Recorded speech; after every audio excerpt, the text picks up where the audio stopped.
વાત કરીએ તો ડભોઈમાં ડોક્ટર બાબા સાહેબ આંબેડકરની 136મી જન્મ જયંતિની ભવ્ય ઉજવણી કરાઈ। ભાજપ કોંગ્રેસ સહિત વિવિધ સંગઠનોએ કેક કાપી ઉજવણી કરવામાં આવી હતી। ડોક્ટર બાબા સાહેબ આંબેડકરની 136મી જન્મ જયંતિ નિમિત્તે ડભોઈ નગરમાં ઉત્સાહભેર ઉજવણી કરવામાં આવી હતી। નગરના મુખ્ય આંબેડકર ચોક ખાતે વિવિધ રાજકીય પક્ષો અને સામાજિક સંગઠનો દ્વારા પુષ્પાંજલિ અર્પણ કરી બાબા સાહેબને ભાવવંદના કરવામાં આવી હતી। ભારતીય જનતા પાર્ટી દ્વારા આ અવસરે બાબા સાહેબની પ્રતિમાને હારતોરા કરી તેમના આદેશોને યાદ કરવામાં આવ્યા હતા। આ કાર્યક્રમમાં ઘણા મહાનુભાવો પણ ઉપસ્થિત રહ્યા હતા।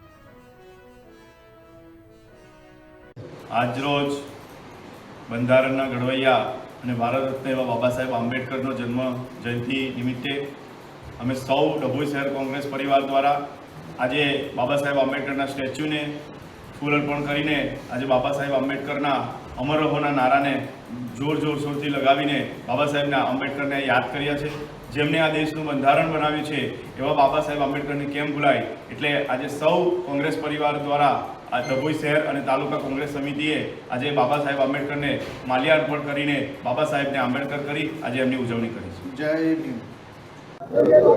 ભારતીય બંધારણના ઘડવૈયા ભારત રત્ન માનનીય બાબા સાહેબ આંબેડકરની આજે 136મી જન્મજયંતિ, એના ઉપલક્ષમાં આજે ડભોઈ નગરમાં એમની પ્રતિમાને ફુલાર કરીને એમને સાચી શ્રદ્ધાંજલિ સાથે એમનો જન્મદિવસ ઉજવવાની આજે આપ જોઈ શકો છો કે ભારતીય જનતા પક્ષના તમામ આગેવાનો, નગરપાલિકાના તમામ ઉમેદવારો અહીંયા ઉપસ્થિત રહ્યા છે અને બાબા સાહેબને યાદ કરીને બાબા સાહેબે જે બંધારણ બનાવ્યું હતું એનો મુખ્ય સિદ્ધાંત હતો જીવો અને જીવા દો।